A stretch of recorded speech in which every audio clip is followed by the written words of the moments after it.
Domenica 7 giugno, Santissima Trinità. È il 159° giorno dall'inizio dell'anno, ne mancano 207 al termine.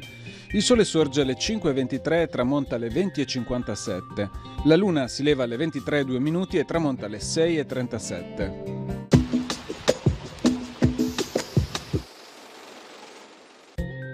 A Venezia viene aperta una sottoscrizione di 300 azioni a lire 12 ciascuna.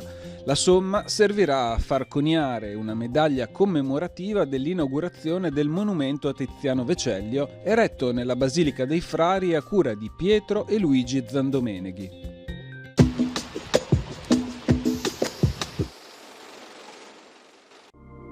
Le previsioni per domani. Cielo molto nuvoloso, spesso anche coperto. Frequenti precipitazioni più insistenti sulle zone centro-settentrionali e più significative dal pomeriggio con rovesci e temporali.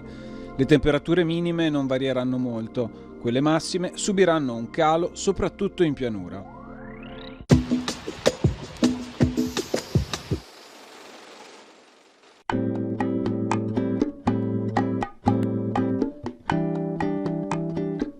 A pochi chilometri da Padova si erge Rocca Pendice. La natura alpestre del luogo si deve alle forti spinte del magma che, perforando la crosta terrestre, provocò il sollevarsi della roccia fino ad un'altezza di 320 metri. Sulla cima si trovano i ruderi della Rocca medievale, fortezza che non fu mai espugnata, uno dei pochi castelli europei eretti per volontà di uomini liberi, i cosiddetti comitati. Ceduta dal vescovo di Padova nel 1161 al Barbarossa, fu fortificata ulteriormente dal conte Pagano legato all'imperatore. Con l'avvento della Serenissima Repubblica di Venezia, la Rocca fu trasformata in prigione di Stato. Divenne poi luogo di villeggiatura della famiglia Orologio, che vi costruì nel 1605 una casa ed una cappella, iniziata da Gaspare Orologio, che morì precipitando dalla rupe.